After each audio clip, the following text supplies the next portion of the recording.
Once upon a time, in a small village wrapped in the arms of nature, there lived a girl named Amanda. Amanda was like a shining star in her village, known for her beauty that seemed to light up the whole place. She was the only child of her loving parents, her father, a hard-working farmer, and her mother, a skilled weaver whose hands wove magic into cloth. In this village where every sunrise brought a new story, Amanda was a tale of her own.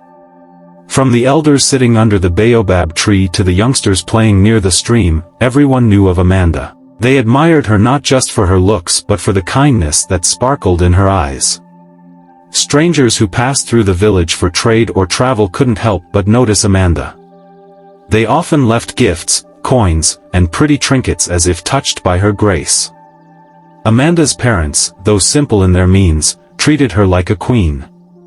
They dreamed of a future where she would find a love as grand as the tales told by the traveling birds. They hoped for her to meet a man who was not only handsome but kind-hearted. Someone who would cherish their precious daughter as they did. In this village where each day flowed like a gentle river, Amanda's life was simple yet full of warmth. She helped her mother with weaving and sometimes accompanied her father to the fields. Her laughter was a melody that resonated in the hearts of those who heard it. This is the story of Amanda, the village jewel whose life was about to take a turn she never expected. A story of beauty, choices, and the mysterious paths of life. Let us walk with her on this journey and see where the winds of faith take her. In the same village, not far from where Amanda lived, there were two girls named Amma and Hugo. They came from the richest families in the village. Everybody respected them because of their wealth. They wore the most expensive clothes and had things that even the hardest working farmer couldn't afford. They didn't make friends with other girls because they thought they were better than everyone else. As Amanda turned 15, her beauty became even more mesmerizing. Everyone in the village wanted to see her. One day, Amma and Hugo were sitting by the stream, laughing and talking. Amanda came to fetch water. She was polite and greeted them as she always did with everyone. When she was about to leave with her water, Amma and Hugo called her. They asked if they could be her friends. Amanda's heart swelled with happiness at this unexpected offer of friendship. She couldn't believe that the most respected girls in the village wanted to be friends with her. She hurried home, excited to share the news with her mother. Her mother, wise and thoughtful, listened to Amanda's excited chatter. She smiled but also offered a word of caution. "It's good to make new friends, but be careful, Amanda. We don't have what they have, they might try to change you," she warned. Amanda's mother also told her to stay true to herself and her values despite the allure of this new world. But Amanda was too excited to worry. She was thrilled at the prospect of being friends with Amma and Hugo. She started spending more of her time with them. They went out together, played, and explored the village. Amanda's life began to change. She was entering a new world with her new friends, a world different from the simple life she had always known. As the days passed, Amanda found herself increasingly absorbed in the lives of her new friends. Drawn into a world that glittered with wealth but was perhaps not as bright as it seemed. This was a new chapter in Amanda's life, one that would lead her down paths she had never imagined. Amanda, Amma, and Hugo became close friends. One day, they heard about a big festival happening in a nearby village. Amma and Hugo were excited and wanted Amanda to come with them.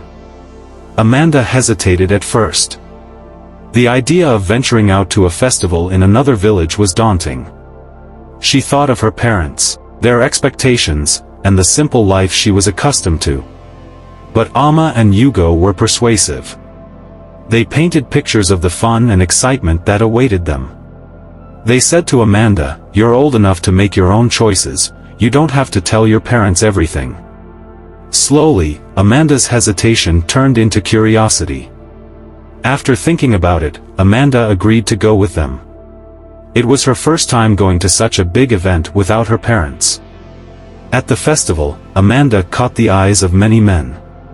They all wanted to talk to her because of her beauty. At first, She didn't want to speak with them, but Amma and Hugo encouraged her. They said, "You're beautiful, and you can get anything you want with your looks." So, Amanda started talking to them. Then, a prince came to the festival. He saw Amanda and wanted to meet her.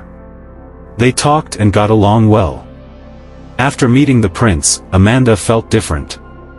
She started thinking she could live a life different from the one in her village. She liked the attention and the new way of life her friends showed her. That festival changed Amanda. She began to act differently, more confident but also a bit arrogant. The respectful village girl was now tasting a new life, one that was taking her away from her simple and humble beginnings. After the festival, Amanda changed a lot. She became more confident, but with it came a sense of arrogance.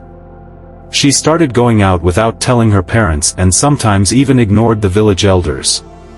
The once polite and respectful Amanda was now acting differently. Then came Amanda's 16th birthday.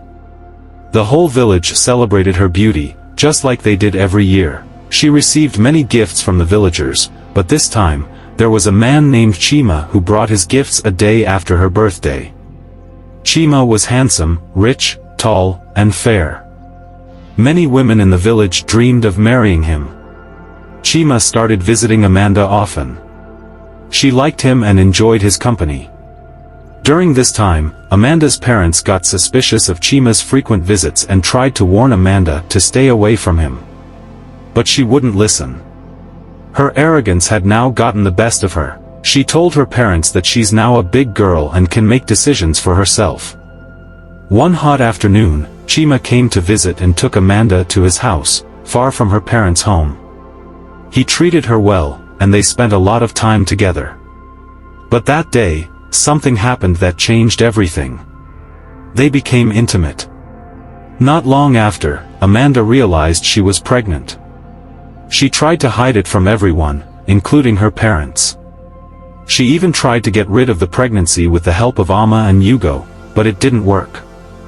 Eventually, her mother noticed and asked her about it. Amanda denied it at first, but later she had to tell the truth. When her parents found out, they were disappointed and felt disgraced. The villagers who once admired Amanda and brought gifts stopped coming. Amanda felt ashamed and lost. She tried to reach out to Chima, but he stopped coming to see her.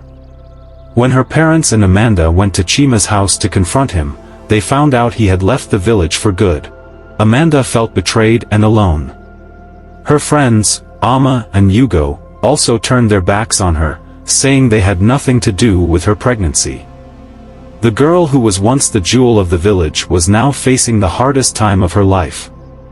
She had to live with the choices she made, far from the simple and joyful life she once knew. The news of her pregnancy spread fast through the village. Amanda, who was once surrounded by friends and admirers, found herself isolated. The community, which had celebrated her every birthday, now seemed cold and distant. The love and admiration they had for her turned into judgment and gossip. Chima, the father of her child, had abandoned her and left the village. Amanda felt deeply betrayed by him. She had trusted him and believed in the promises he made. But when she needed him the most, he was nowhere to be found. The realization that he would not be there for her or their child was heartbreaking. Amanda also felt betrayed by her friends, Amma and Hugo. They had been her companions in the journey that led her to this point, but now they denied any involvement. They said they had nothing to do with her pregnancy and avoided her. This abandonment by her friends added to her pain and loneliness. As her pregnancy advanced, Amanda had to face the reality of her situation. She was going to be a young mother without the support of the child's father and in a community that no longer looked at her the same way. The respect and admiration she once enjoyed were gone, replaced by judgment and isolation. And that is the end of the story. Amanda's story teaches us some simple but important lessons. First, it shows that the choices we make are important and can change our lives, so we should think carefully before deciding. It also tells us that the people we hang out with can influence us a lot, sometimes in ways we don't expect. The story reminds us that every action has a result, and sometimes these results can be tough to deal with. It teaches us that what really matters is who we are on the inside, not just how we look or how popular we are. Finally, Amanda's story shows us that no matter what mistakes we make, there's always a chance to start over and make things right. This story is all about learning from our mistakes and remembering what's truly important in life. I hope you enjoyed this. If so, please subscribe to the channel and turn on the notification bell so that you won't miss out on stories that teach lessons just like this one. This is StoryBox Motivational Stories. Stay blessed.